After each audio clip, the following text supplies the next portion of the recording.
আসসালামু আলাইকুম এভরিওয়ান, সবাইকে মেটাপ্রো ডট স্পেসের পক্ষ থেকে আন্তরিক শুভেচ্ছা অভিনন্দন। আমরা ট্রাস্ট ওয়ালেট খোলার পর ট্রাস্ট ওয়ালেটটা কীভাবে সেটিংস করতে হবে এটা জানি না। এটা কীভাবে করতে হবে চলুন দেখে আসি।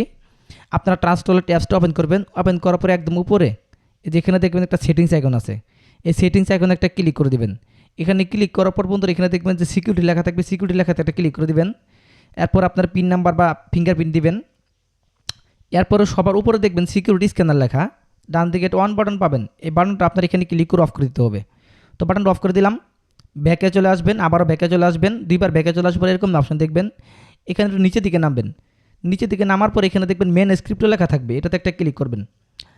এটাতে ক্লিক করার পর শুধুমাত্র বিএনবি যেটা, এই বিএনবি লেখাটা অন রাখবেন, বাদবাকি সবগুলো অফ করে দিবেন। আমি বাদবাকি সবগুলো এখান থেকে অফ করে দিচ্ছি।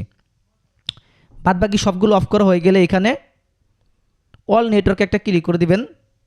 অল নেটওয়ার্কে ক্লিক করার পর এখানে দেখবেন যে লেখা থাকবে বিএনবি স্মার্ট চেইন, এই লেখাটাতে ক্লিক করে দিবেন। তো এই নেটওয়ার্কটা সিলেক্ট করা হয়ে গেলে এখানে উপরে সার্চ অপশন পাবেন। এখানে আপনাকে ইউএসডিটি লিখে সার্চ করতে হবে। কী লিখে সার্চ করতে হবে? ইউএসডিটি। ওকে, তো ইউএসডিটি লেখা সার্চ করলে দেখতে পাচ্ছেন এখানে USDT BNB smart chain, USDT tether USDT লেখা আছে। এটা জাস্ট ডান দিক থেকে এটা অন করে দিবেন। হ্যাঁ, এটা অন করে দিলাম। অন করে মোবাইলের ব্যাক বাটনে ক্লিক করে দিবেন।